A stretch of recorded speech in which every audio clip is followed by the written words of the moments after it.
আজ আমি রান্না করব রুই মাছ দিয়ে বরবটির ঝোল। কেমন আছেন সবাই? আশা করি ভালো আছেন। নতুন ও পুরানো বিভিন্ন রকম রেসিপি জানতে চ্যানেলটিকে সাবস্ক্রাইব করে নেবেন এবং পাশে থাকা বেল আইকনটাকে প্রেস করে নেবেন। হ্যাঁ, একদম তোর সমান বড়।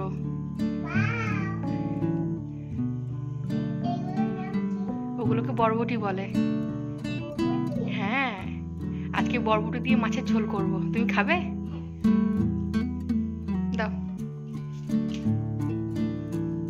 প্রথমেই লবণ ও হলুদ মাখিয়ে মাছগুলোকে 10 মিনিটের জন্য ম্যারিনেশন করে রেখে দেব। ততক্ষণে বরবটিগুলোকে কেটে নেব। সবগুলো বরবটি এখন একসঙ্গে ধরে 1 ইঞ্চি সমান লম্বা লম্বা করে কেটে নিচ্ছি। অনেকেই আছি বরবটি খেতে চাই না, কিন্তু বরবটি স্বাস্থ্যসম্মত খাবারের মধ্যে একটি। বরবটি খেলে উচ্চ রক্তচাপ কমায় এবং লো ক্যালোরি ফুডের মধ্যেও একটি। আর দিয়ে দিচ্ছি 2টো মাঝারি সাইজের আলু। আলুগুলো একটু লম্বা লম্বা, নাও সরু নাও মোটা করে কেটে নিচ্ছি। চলুন তবে রান্নাটা শুরু করা যাক। এখন একটা কড়াই গরম করে তাতে 50 ml মতো সর্ষের তেল দিয়ে দিচ্ছি। তেলটা গরম হয়ে গেলে একটা একটা করে মাছের পিসগুলো তেলের মধ্যে দিয়ে দিচ্ছি।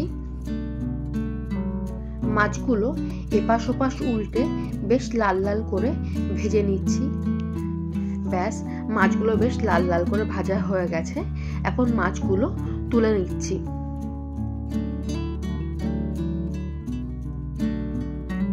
এই তেলের মধ্যেই আলুগুলোকে ভেজে নেব। আলুগুলো ভাজার সময় দিয়ে দিচ্ছি 1/2 চামচেরও কম লবণ এবং সামান্য একটু হলুদ। লবণ ও হলুদগুলো ভালো করে আলুর সাথে মিশিয়ে নিচ্ছি। আলুগুলো বেশ লাল লাল করে ভাজা হয়ে গেছে। এখন আলুগুলো অন্য একটি পাত্রে তুলে নিচ্ছি। ওই একই তেলের মধ্যে আরও 20 ml মতো সর্ষের তেল দিয়ে দিচ্ছি। তেলটা গরম হয়ে গেলে 1/2 চামচ কালো জিরে ফোড়ন দিয়ে দিচ্ছি। একটু নাড়াচাড়া করে দিয়ে দিচ্ছি 2টো মাঝারি সাইজের কুচানো পেঁয়াজ। পেঁয়াজগুলো বেশ 1.5 থেকে 2 মিনিট একটু ভাজা ভাজা করে দিয়ে দিচ্ছি 7 থেকে 8টা চেরা কাঁচা লঙ্কা। আপনারা চাইলে এখানে লঙ্কা বাটাও ব্যবহার করতে পারেন, কিন্তু আমি এখানে চিড়েই দিয়েছি। পেঁয়াজ লঙ্কাটা একটু লাল লাল হয়ে আসলে দিয়ে দিচ্ছি 1 চামচ আদা ও রসুন বাটা। আদা ও রসুন বাটাটা একটু নাড়াচাড়া করে দিয়ে দিচ্ছি একটা বড় সাইজের কুচানো টমেটো। টমেটোটা দিয়েও 2 মিনিট মতো নাড়াচাড়া করে নিয়েছি। দিয়ে দিচ্ছি 1 চামচ লবণ, 1/2 চামচ হলুদ ও 1/2 চামচ জিরে গুঁড়ো। সবগুলো দিয়ে প্রায় 2 থেকে 3 মিনিট মিডিয়াম ফ্লেমে খুব ভালো করে কষিয়ে নেব। দেখছেন মশলাগুলো থেকে তেল ছাড়তে শুরু করেছে, তার মানে কষাটা ভালো করে হয়ে গেছে। এখন দিয়ে দিচ্ছি কেটে ধুয়ে রাখা বরবটিগুলো। বরবটিগুলো দিয়েও 5 থেকে 6 মিনিট মিডিয়াম ফ্লেমে খুব ভালো করে কষিয়ে নেব। অবশ্যই কষানোর সময় গ্যাসের ফ্লেমটা মিডিয়ামে রাখবেন, তা না হলে তলায় লেগে যাওয়ার ভয় থাকবে। প্রায় 5 মিনিট মতন কষিয়ে নেওয়ার পর দিয়ে দিচ্ছি 1/2 গ্লাসের একটু কম জল। এখন এই জলের মধ্যে বরবটিটা কিছুটা সেদ্ধ করে নেব। এখন এটা 5 মিনিটের জন্য ঢাকনা দিয়ে রেখে দেব। দেখছেন ঝোলটা অনেকটাই কমে এসছে। যে সামান্য একটু ঝোল আছে, এই ঝোলের মধ্যে মিডিয়াম ফ্লেমে 5 থেকে 6 মিনিট কষিয়ে নেব বরবটিটাকে। কষিয়ে নেওয়ার পর দিয়ে দিচ্ছি আলুগুলো। অবশ্যই গ্যাসের ফ্লেমটা মিডিয়াম রাখবেন, তা না হলে তলায় লেগে যাওয়ার সম্ভাবনা থাকবে।